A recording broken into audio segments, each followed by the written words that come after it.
ये राजा जी है वो बाहर दरबार बगीचे में लगा करके बैठे हुए, पूरा दरबार धूप में बैठा था।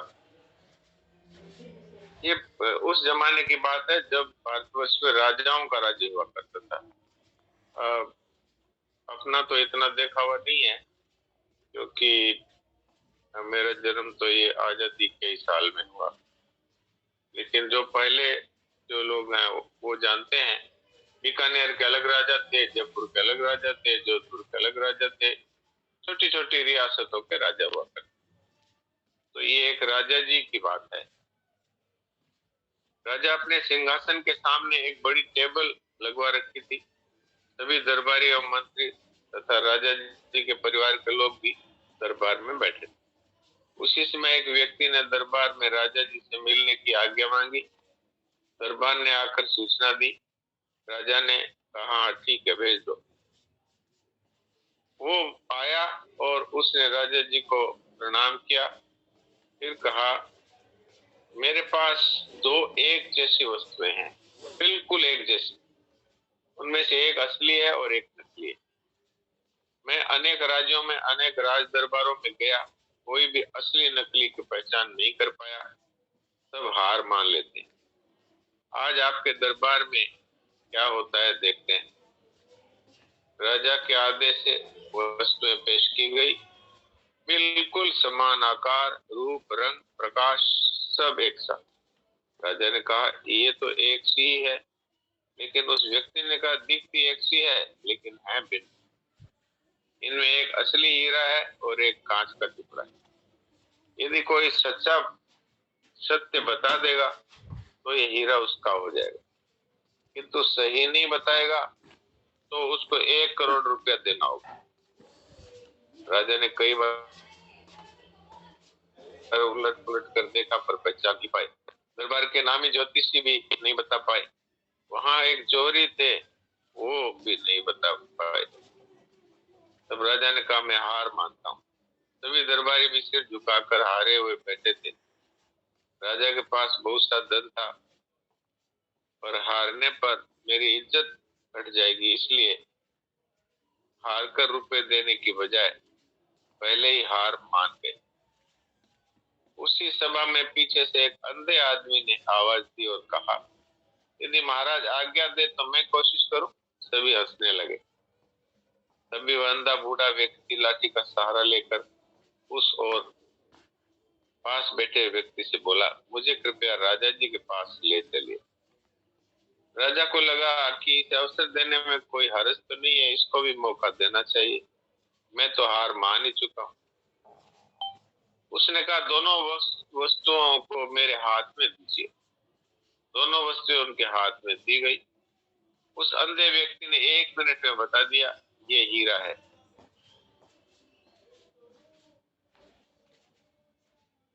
वो जो मालिक था और राजा था, दोनों ही एक साथ आश्चर्य से बोल पड़े, अरे आपने कैसे पहचाना? आपने सही कहा है, अंधे व्यक्ति ने बताया।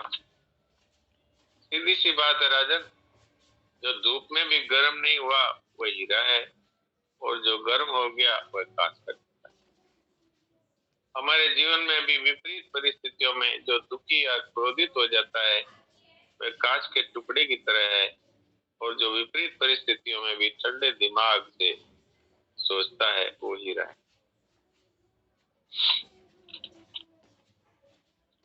कहानी तो छोटी सी है, लेकिन इसका तात्पर्य बहुत ही बड़ा।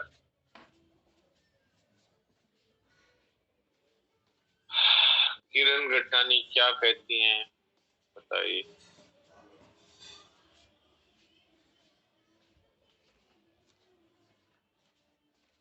मैंने आपको अनम्यूट का ऑप्शन दिया है, यदि आप सुन रही हैं तो। जी राम राम। राम राम, बोलिए। मैं आपके ग्रुप में नहीं जुड़ी हूँ, ये तो आपने मुझे लिंक भेजा था ना, उससे मैं हर बार जुड़ जाती हूँ। आपके ग्रुप में मैं नहीं ग्रुप में आपको, हाँ मैं सत्संग ग्रुप में जोड़ देता हूँ। जी इसीलिए बोला। हाँ ठीक है, सत्संग के बाद मेरा ये विचार है, मैं आपको ग्रुप में जोड़ता हूँ। जी जी धन्यवाद। ठीक है जी, किरण गट्टानी।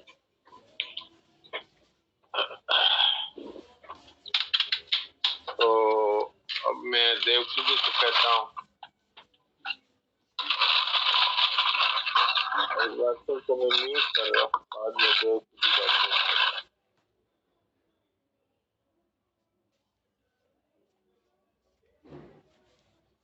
और मैं देवकी जी को अनम्यूट करता हूँ। हाँ देवकी जी कुछ सुना दीजिए। नारायण नारायण नारायण। कल वो चिंता वाली बात हो रही थी। हाँ जी हाँ जी। तो रूस से जाएगा जो सार था ना, उसमें लिखा है रूस से जाएगा। अच्छा ये थोड़ा आपको रोकता हूँ। संजीव क्या बोलते हैं जरा।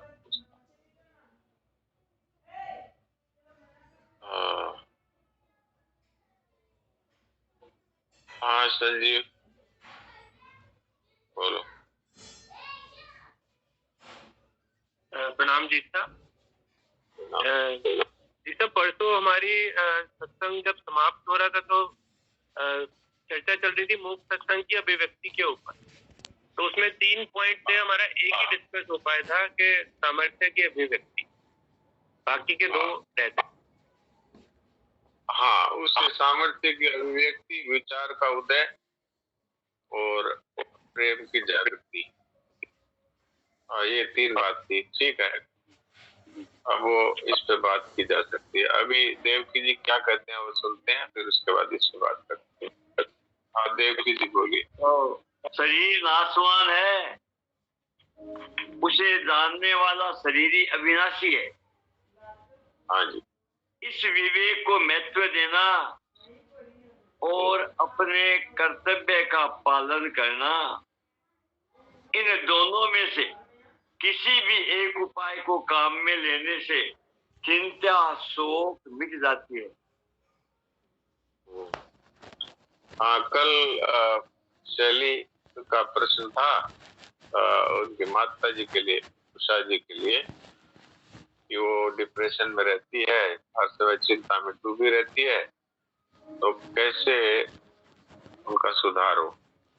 तो इस पर मैंने कुछ बातें कही थी। फिर देवकी जी ने ये महाराज जी का एक प्रवचन का अंश सुनाया। तो ये इसमें बहुत काम की बात है। हालांकि ये शब्दों में जल्दी लोग नहीं समझ पा रहे होंगे, लेकिन इन्होंने यही कहा है, चाहे कर्मयोग का आचरण करो और चाहे ज्ञान योग का आचरण करो, दोनों से मनुष्य चिंता भय शोक से निजात पा सकता है। तो शब्द ये कहे गए हैं कि शरीर से अपने आप को अलग अनुभव करना, ये तो ज्ञान योग हो गया, और कर्तव्य पालन करना ये कर्मयोग हो गया।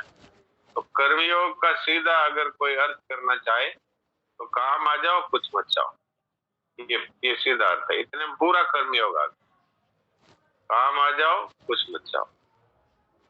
तो अगर आप काम आ जाते हैं अर्थात सबकी सेवा करते हैं, बदले में कुछ चाहते नहीं, तो भगवान मजबूर हो जाते हैं आपको मुक्त करने के लिए, क्योंकि आपने अच्छा काम तो किया, भगवान की आज्ञा के अनुसार ही किया, लेकिन आपने कुछ चाहा नहीं, तो भगवान है वो फिर अपने आप को दे देते हैं।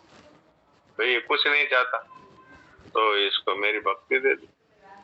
तो जिसको भक्ति मिल गई उसको भी शोक चिंता भय नहीं रहेगा, और जिसको ज्ञान मिल गया उसको भी शोक चिंता भय नहीं रहेगा। ज्ञान क्या है? शरीर में अपने आप को मानना अज्ञान है, और शरीर से अलग अपना अस्तित्व अनुभव करना ये ज्ञान। अब बताओ इसमें क्या कठिनता है? कोई भी बताए इसमें क्या कठिनता है, कोई भी बताए। भाई शरीर या जल जाएगा और हम रहेंगे। तो आज भी हम हैं शरीर से अलग। अगर शरीर के साथ ही होते तो हम शरीर के साथ जल जाते ना। ये तो बड़ा स्ट्रॉन्ग एविडेंस है। इसमें किसी प्रकार का संदेह होना ही नहीं चाहिए, और फिर भी संदेह है तो प्रश्न उठना चाहिए। सुनते हैं और स्माइल देते हैं, लेकिन फिर बात वही। तो बताइए। कल मैंने मुस्कुराने की बात कही थी, इसका अर्थ ये नहीं है कि हम सुने और मुस्कुराएं और फिर प्रश्न जो करते कि आप शरीर से अलग कैसे अनुभव करें। शरीर तो ऐसा लगता है कि हम ही हैं, तो अनुभव अलग कैसे करें। और फिर शरीर से संबंध रखने वाले हैं, उनसे ममता कैसे ना करें। हमारे शरीर से उत्पन्न हुए, हमारे साथ रहते हैं, हमारे काम आते हैं, उनसे ममता कैसे छोड़ दें। तो ममता छोड़ने में भी कठिनता और अहमता छोड़ने में भी कठिनता। अहमता क्या है? शरीर में हूँ, यही तो अहंता है। मैंपन है, यही तो अहंकार है, और क्या। अच्छा, ये सबका अनुभव है कि शरीर है वो बूढ़ा हो रहा है, सबका अनुभव है। बूढ़ा नाम लेने से जरा अच्छा नहीं लगता, लेकिन बात तो वही है। बच्चा है वो भी बुढ़ापे की तरफ जा रहा है, जवान है वो भी बुढ़ापे की तरफ जा रहा है, और बूढ़ा है वो मौत की तरफ खिसक रहा है। तो सभी मौत की तरफ जा रहे हैं। लेकिन किसी को अनुभव होता है कि मैं बदल गया, किसी को अनुभव होता है कि शरीर तो बदल गया, लेकिन मैं इसको जानने वाला मैं नहीं बदला। ये किसका अनुभव नहीं है? दूसरा बड़ा स्ट्रॉन्ग एविडेंस है कि हमारे सामने ही शरीर जला देते, फिर भी हम रहते हैं। फिर भी क्यों नहीं हम शरीर से अपने आप को अलग अनुभव करते? इसके पीछे क्या कठिनाई है? प्रश्न करने से ये बात समझ में आ सकती, समझना चाहे तो, और नहीं समझना चाहे तो फिर तो कोई उपाय नहीं। ठीक है, अभी बर्तनों की आवाजें आ रही है, इसलिए पहले तो मैं सबको करता हूँ म्यूट, फिर उसके बाद देखता हूँ क्या किया जाए। चलो एक बार शांति तो करी पहले। अब अर्चना क्या बोल रही है? बोलो अर्चना। सॉरी,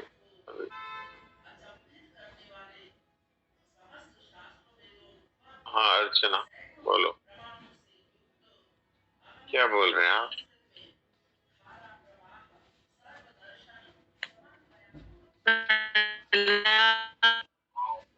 अच्छा, आपका नेटवर्क काम नहीं कर रहा।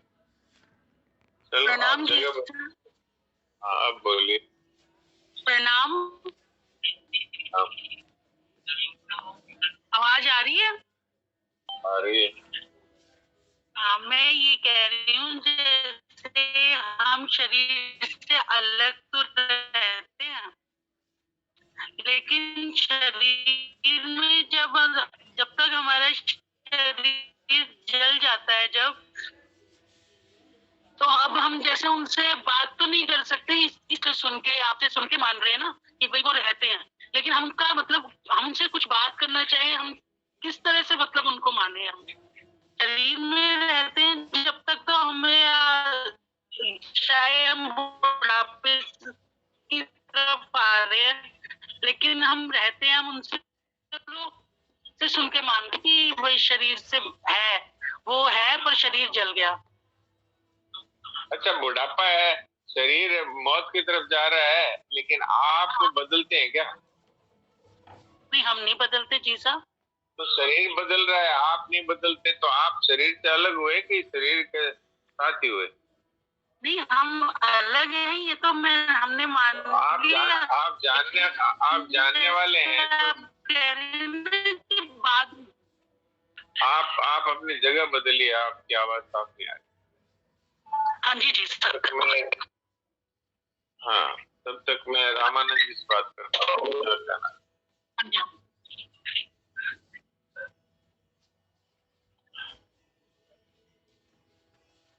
हाँ रामानंद जी बोलिए, आप क्या बोलना चाहते? प्रणाम डॉक्टर साहब। देखिए मैं मतलब जैसे सुख दुख का अनुभव जो है वो तो शरीर से मतलब शरीर के द्वारा ही होता है ना डॉक्टर साहब, और उसी के कारण इसी कड़ी के कारण शरीर में अपने को अनुभव होता है कि हम शरीर में हैं। नहीं, वो तो ठीक बात है, लेकिन मान लीजिए कि आपको पीड़ा का अनुभव होता है, सुख और दुख तो हमारे मन से होता है। वो अनुभव करते हैं, कई बार उसका इतना प्रभाव भी अब नहीं पड़ता जितना कि भाई सुख में सुखी होना, दुख में दुखी होना, वो इतना मायने नहीं रखता है। लेकिन नहीं पड़ता ना, नहीं पड़ता ना, तो नहीं पड़ता तब पीड़ा तो हो ही रही है ना, पीड़ा हो रही, उसका अनुभव तो शरीर से हो रहा ना, शरीर से ही हो रहा अनुभव। नहीं, शरीर से अनुभव हो रहा है। जैसे मान लो आपके बेटे के पाँव में चोट लगी, खून बह रहा है, आपको पीड़ा तो नहीं हो रही है, लेकिन आपको दुख हो रहा है कि दुख हो रहा है। क्यों हो रहा है? आप कह रहे हो शरीर में पीड़ा इसलिए हो रहा है, शरीर में पीड़ा तो नहीं है, वो संबंध जोड़ रखा है उसे, इसीलिए संबंध रखा है। यही मैं कह रहा हूँ, संबंध जोड़ रखा है, इसीलिए सुखी दुखी होते हैं, शरीर के कारण से नहीं होते हैं। अब बच्चे का पीड़ा हो रही है, आपको तो पीड़ा हो नहीं रही है, फिर भी दुखी हो रहे हैं, क्यों हो रहे हैं बताइए? इसलिए जिनका संबंध जिन्होंने महात्माओं ने शरीर से अपना संबंध विच्छेद कर लिया, उनको भी पीड़ा तो होती है, लेकिन शरीर के साथ मैं हूँ ये अनुभव नहीं होता। हाँ, मेरे को लगा कि जैसे थोड़ी बुद्धि यही उलझी हुई है कि जैसे 5 इंद्रियों से अपने को सुख दुख का अनुभव होता है, वो शरीर में है, और अपने को सारा ज्ञान भी इन्हीं इंद्रियों से ही होता है। वो सुख दुख का अनुभव नहीं होता, वो सुख दुख का अनुभव नहीं होता, वो सेंसेशन होता है। जैसे मेरे को भोजन दिया और मैंने उसको सूंघा कि भाई इसमें तो कल का है, ये तो थोड़ी इसमें सड़ान आ रही है, तो ये जो है ये तो सेंस है, इसमें बढ़िया भोजन मिल रहा है, उसमें मुझे आनंद आ रहा है, मैं उसका भोग कर रहा हूँ, ये अलग चीज है, ये अलग चीज है। वो सुगंध तो अच्छी आएगी, अच्छी है तो अच्छी आएगी, जो सड़ी हुई तो सड़ी भी आएगी, तो सेंस अलग चीज है, और उसमें सुख दुख का अनुभव अलग चीज, भोग का अनुभव अलग चीज है, और सेंस होना अलग चीज है। महात्मा को भी स्वादिष्ट भोजन है, वो बेस्वाद थोड़ी लगेगा, स्वादिष्ट ही लगेगा। महाराज जी से एक बार मेरी बात हुई, मैंने उनको कहा कि आपको स्वादिष्ट भोजन है, वो स्वादिष्ट लगता है क्या? बोला हाँ, क्यों नहीं लगता, तुमसे तो ज्यादा मैं बता सकता। उनके सेंसेज हैं वो और ज्यादा अच्छे हो जाते हैं, क्योंकि ममता नहीं है, वो भोग नहीं है। भोगी मनुष्य जितना बढ़िया नहीं बता सकता, उतना जिसने भोगों का त्याग कर दिया वो बता सकता है। तो वो भाव से देखे जाए तो जो अलग दिखेगा, उनको देखना अलग हो जाता है, और अपन उसमें साथ मिल के देखते तो अपन ढंग से नहीं देख पाते। वो तो थोड़ा सुना महाराज जी के सत्संग में, अलग होके देखोगे तो आपकी दृष्टि अलग से होगी, तो पूरा देख पाओगे। तो इसलिए ये बात नहीं है कि इंद्रियों से हमको पता लगता है इसलिए हम शरीर से अलग कैसे हो, ये नहीं। आंखों से मुझे लगा ऐसा ये ग्लू यही है जोड़ने वाला इसको, कि भाई ग्लू, मेरे को ये लगा कि मतलब शरीर को आत्मा से जोड़ने का ये ग्लू है, इसमें नहीं, ये ग्लू नहीं है। ममता और कामना के कारण से हम सुखी दुखी होते हैं, शरीर से हमारा कोई संबंध नहीं है। शरीर को तो हमने मान रखा है कि ये मेरा है, ये मैं हूँ, इसलिए हम परेशान होते हैं। महात्मा को भी बुखार होता है, वो वैसे भजन गाते रहते हैं। मैंने महाराज जी को देखा 102 डिग्री बुखार में भजन गा रहे थे जी, तो बहुत अलग बात है। खैर, आपने प्रश्न किया, इससे ज्यादा साफ हुआ।